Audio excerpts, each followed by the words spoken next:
Ironwood Games. This is Marcus, and we're back.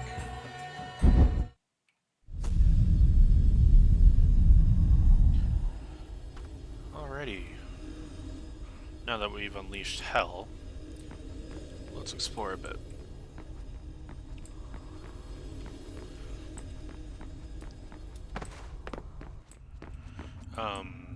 It appears that loading up that save didn't replay the cutscene, but we saw the red-dressed girl come through there. And that's kind of where the game's kind of encouraging us to go right now, is chase after her. Wait! Stop! I won't hurt you! Well, you unleashed the apocalypse, dude. It's kind of hard to believe that.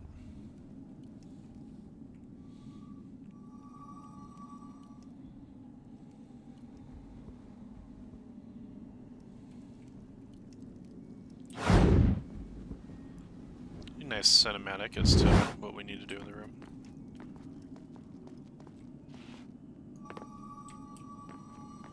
The guest rooms, where my father, all our entourage, and I should have passed the night, lay cold and silent.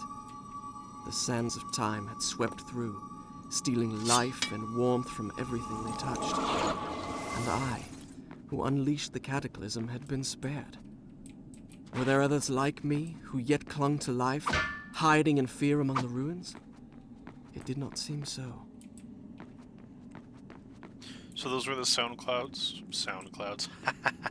Those are our upgrades to our sand meter to the left. As you can see, there's now a tiny little dot, and the more sand clouds we get, the bigger that'll grow until we have another sand bubble.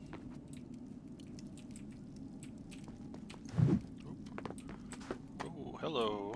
You are having a mind of your own there, sir. Oh. There we go. Whoa.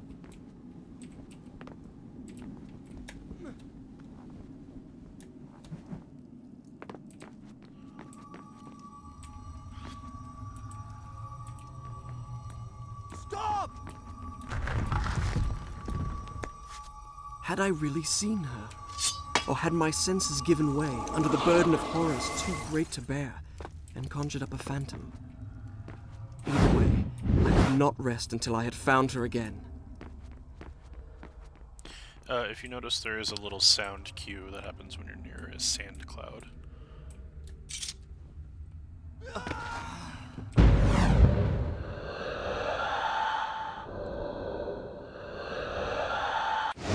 The miracle I had experienced by accident in the Maharaja's treasure room, I now discovered that I could trigger at will. By pressing a switch on the dagger's handle, I could turn back time. If I could turn back time.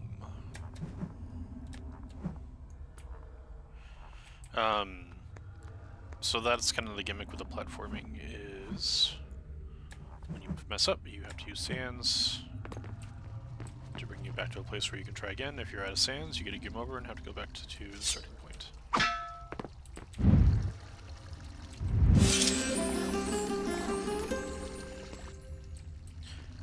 Many a time back in the day when I would die, I would just wait for the game to bring me back, not realizing that I would have to manually do it, which then, after enough time has passed, you can't rewind time far enough to reach to a save point.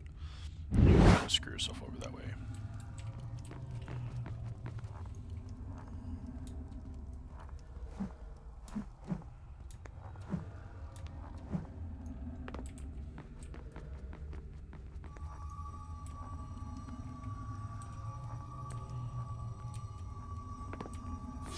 So we're gonna go down here. You can see there's some enemies to fight.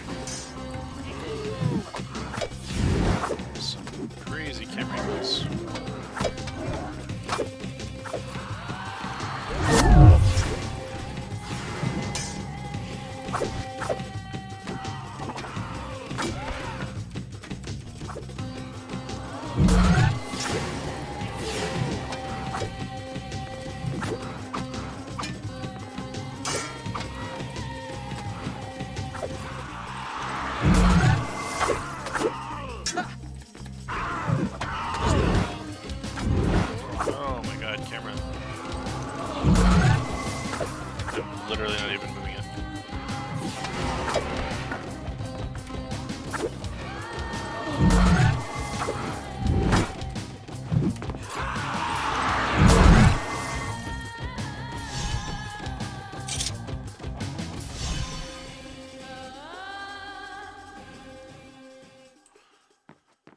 So as you can see, as we were killing enemies, we were getting that little bar next to our sand bubbles was increasing.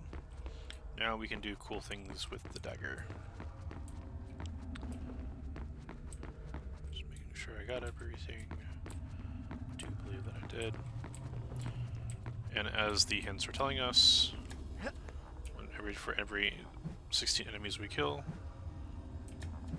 we get upgrades to the dagger.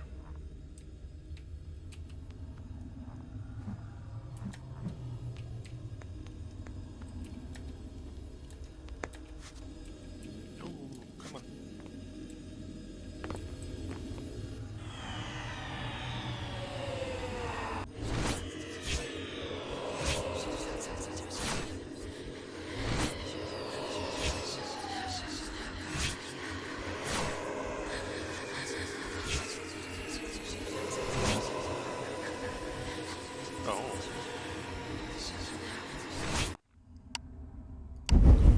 Yes, we would like to save. Done. I'll start the story from here next time.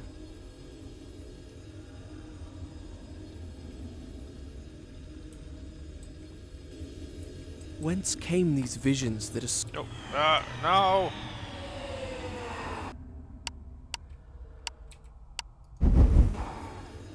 Why don't you just go the other way?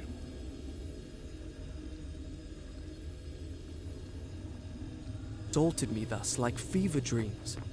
Each time I awoke feeling drained and beaten, and each time what I had seen came to pass, as if the sands of time were giving me a glimpse into my own future.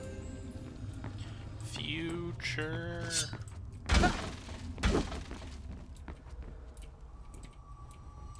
Well, hello.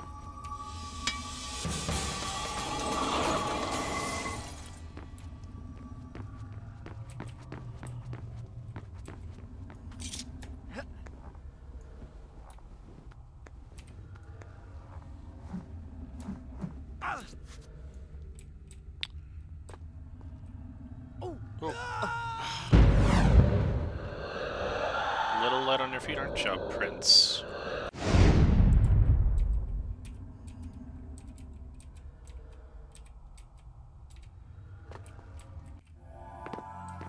So we open this hole, we get a different kind of upgrade.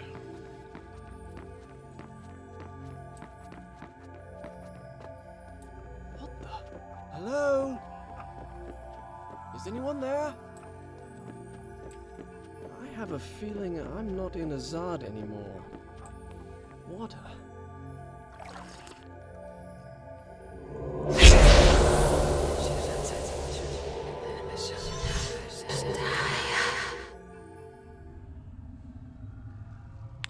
The hole's gone. Aren't we used to that after playing Silent Hill 4? What just happened? That's strange. I feel wonderful.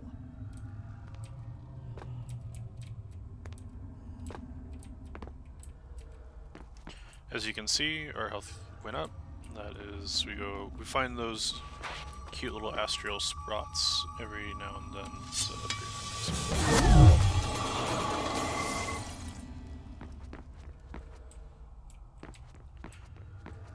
towards the end of that, the game was on autopilot. I couldn't go do the different bridges to explore. I just kind of ran up to drink the water out of the well or the fountain. Give me the dagger.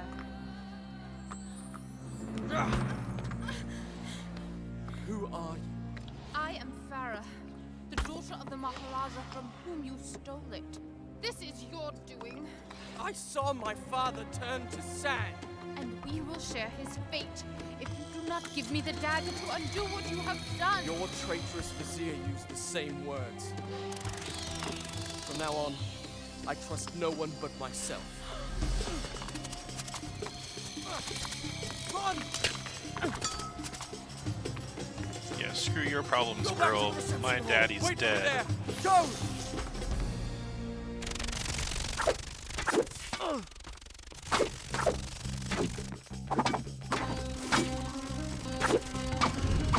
Oh, hello.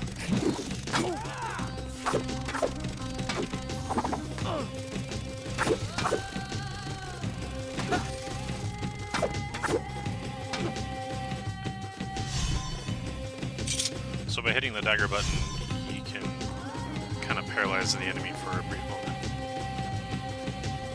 Now I remembered her. Since we left India, she had been there. In the desert, I had felt her dark eyes upon me. Now, here she was again. She and I, the only two survivors. Did I say two? Excuse me. We were three.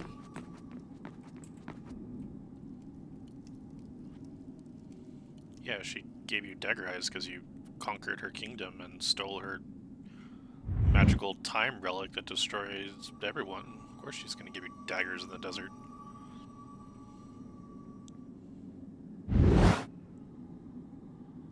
In his bookshelf. Okay. I see what you're doing there, game.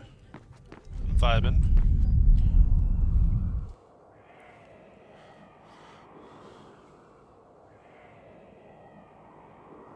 The hourglass. What?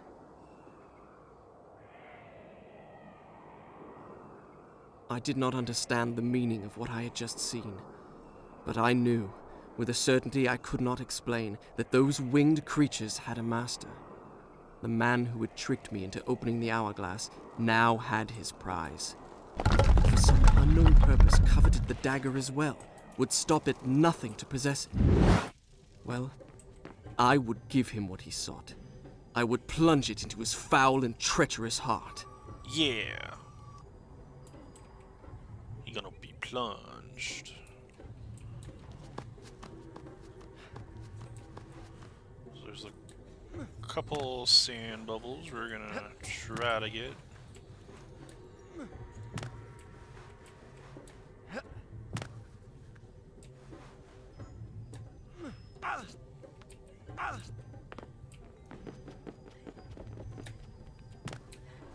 Whee.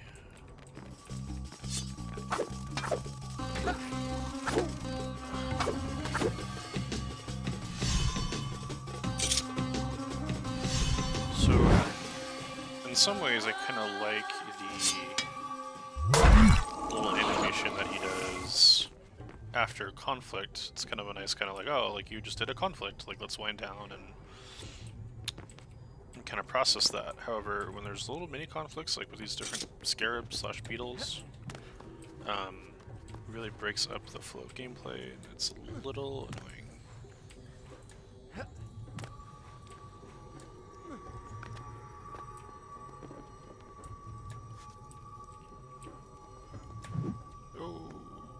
Oh, that was gonna be bad.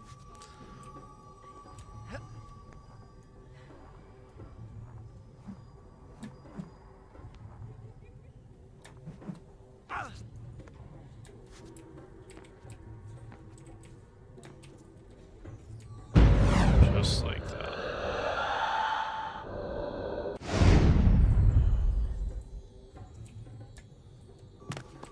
Thank you, game. Getting the angles correct.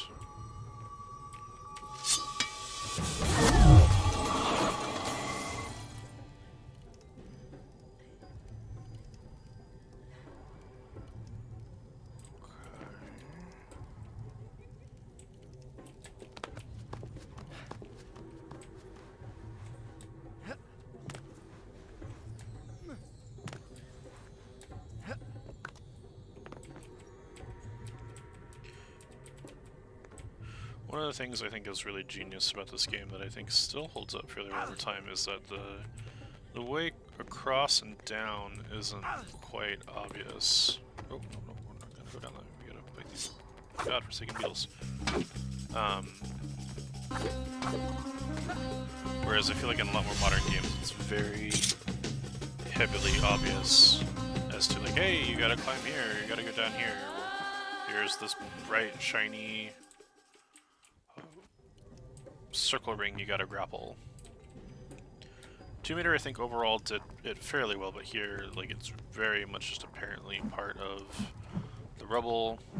The fact that it's crumbling down gives it a reason why it's, you know, rubble, as well as the different fixtures and whatnot.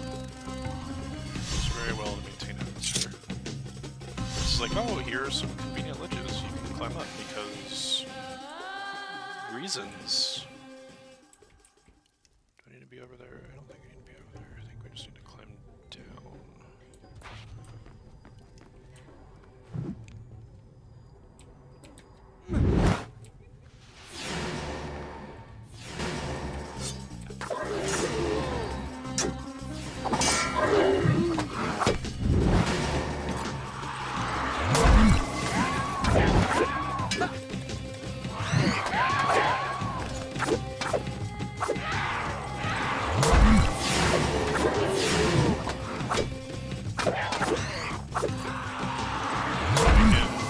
Slow motion. Freeze an enemy.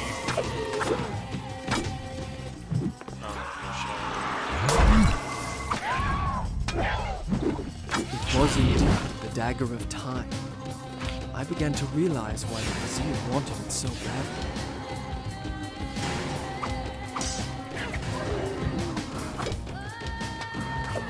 Certain enemies of that attack is worth doing more of. Just because it kind of speeds up combat a little bit. Ooh, that is not good. So one thing about combat is when you take a big hit like that, right a little bit.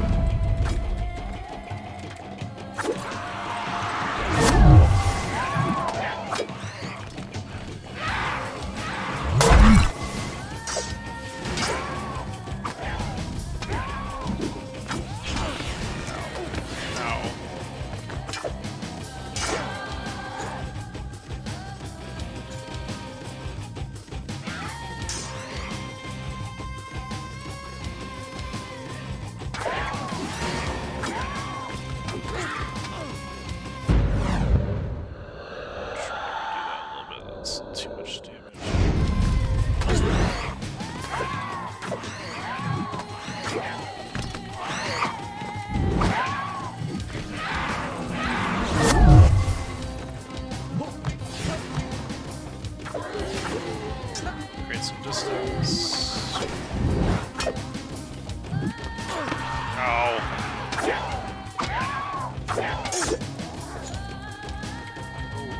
I am frozen.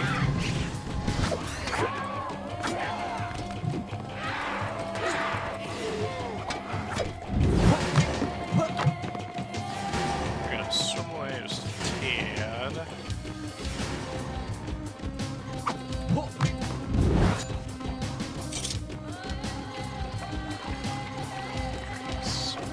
Get my ass handed to me.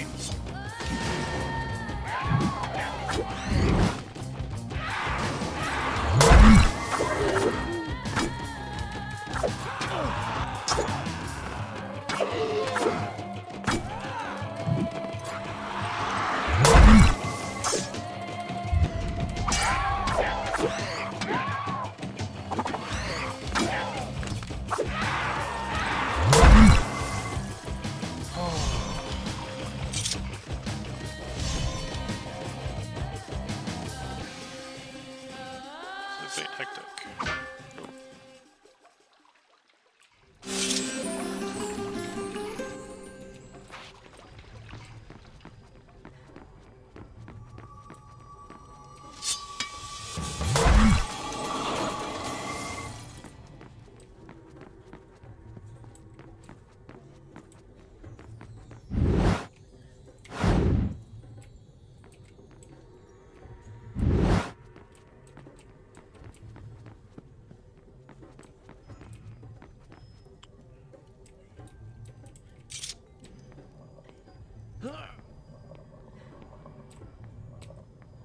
I feel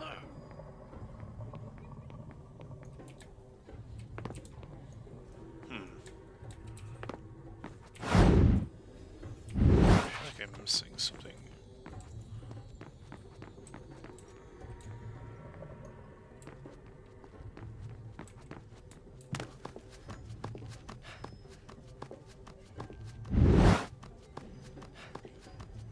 Can't tell if it's just the music in the background or if I honestly missed some stuff. Might just be the save point. I'll say I got everything in here.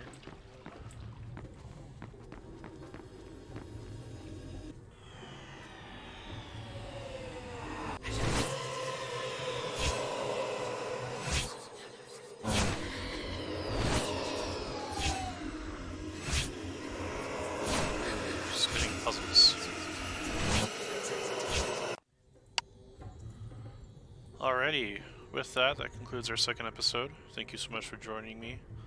Please like, comment, subscribe, do the hokey pokey in the comments, and we will see you next time. Take care.